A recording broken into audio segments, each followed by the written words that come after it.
Le chevalier qui avait peur du noir de Barbara Schuckhasen. Il y a bien longtemps de cela, à une époque appelée l'âge des ténèbres, vivait un valeureux chevalier répondant au nom de Messire Fred.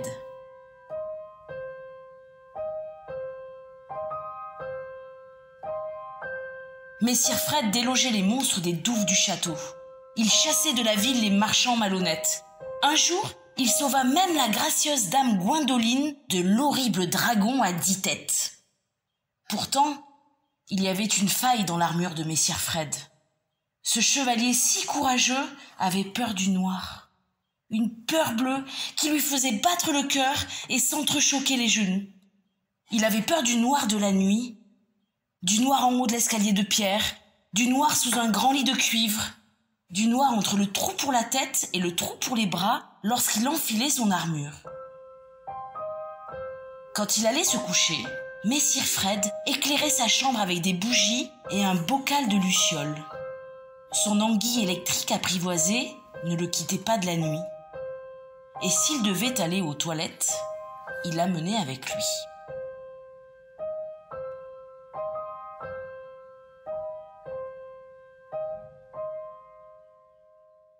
Messire Fred avait également très peur qu'on découvre sa peur. Quelqu'un avait déjà des soupçons. Une brute épaisse qu'au château on surnommait Richard le Mouchard. Richard le Mouchard détestait Messire Fred. Il ne pouvait supporter que la gracieuse dame Gwendoline le préférât à lui. C'est pourquoi Richard le Mouchard espionnait Messire Fred dans les couloirs du château, espérant découvrir la faille dans son armure. Richard le Mouchard remarqua vite que Messire Fred accomplissait tous ses exploits en plein jour, alors que les autres chevaliers préféraient souvent la protection de la nuit. Il remarqua également que Messire Fred était le seul chevalier à ne pas se cacher sous la table ronde quand un orage éclatait et lançait ses éclairs fulgurants. Au contraire, plus ça craquait, plus il était content. Il s'aperçut enfin que Messire Fred ne donnait ses rendez-vous à dame Gwendoline que les nuits de pleine lune. De ce fait, ils se rencontraient peu souvent et la gracieuse dame Gwendoline se demandait si elle était vraiment la bien-aimée de Messire Fred. Un jour, cette brute épaisse de Richard le Mouchard mit les pieds dans le plat. Tandis que dame Gwendoline lisait une lettre, il se pencha discrètement par-dessus son épaule. « Si votre bien-aimé brûlait tant de vous voir, chuchota-t-il, il n'inventerait pas toutes ces excuses stupides. »« Vous avez vachement raison, » fit dame Gwendoline en secouant ses boucles blondes et en tapant du pied. Cet après-midi-là, elle broda une bannière qu'elle accrocha à sa fenêtre. « Rendez-vous à la fontaine à minuit, sinon c'est fini entre nous. T'as bien aimé, Gwendoline. »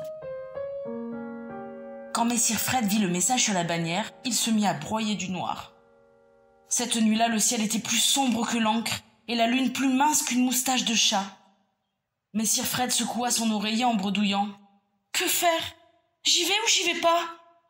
Et si je n'y vais pas, je perdrai ma bien-aimée parce qu'elle pensera que j'ai peur du noir.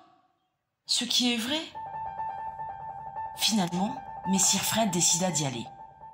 Grande était sa peur, mais plus grand encore son amour. Il en affronta la nuit armé d'une poignée de lucioles et d'un bouclier garni de vers luisants, sa fidèle anguille électrique enroulée à son bras. Dame Gwendoline attendait près de la fenêtre, les yeux fermés. Au 12e coup de minuit, elle les ouvrit et poussa un grand hurlement. Puis elle se précipita sur Messire Fred, lui arracha les lucioles des mains, jeta le bouclier par terre, saisit l'anguille électrique et lui tordit la queue. Messire Fred, terrifié, se retrouva dans le noir absolu. « Laissez mon bien-aimé tranquille! Lâchez-le, sale bête !» cria dame Gwendoline en chassant la dernière luciole de la manche de Messire Fred. « Tu sais, avoua-t-elle ensuite, j'ai une peur bleue des insectes et de toutes ces bestioles gluantes et rampantes. » Messire Fred accomplit alors le plus grand exploit de sa vie. Il avoua à dame Gwendoline. « Moi, j'ai peur du noir.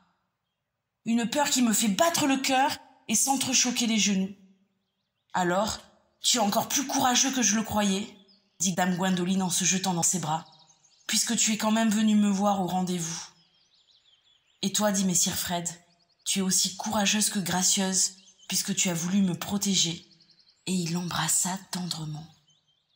Richard le mouchard, qui une fois de plus les espionnait, assista à cette émouvante scène d'amour. « C'est écœurant !» grogna-t-il en trépignant de rage. Puis il déguerpit sans demander son reste. « Au fond, elle n'est pas si effrayante que je le croyais, » dit dame Gwendoline en caressant l'anguille électrique. Mais Sir Fred serra très fort sa bien-aimée dans ses bras. « Le noir non plus n'est pas si terrifiant que cela, quand on est deux. »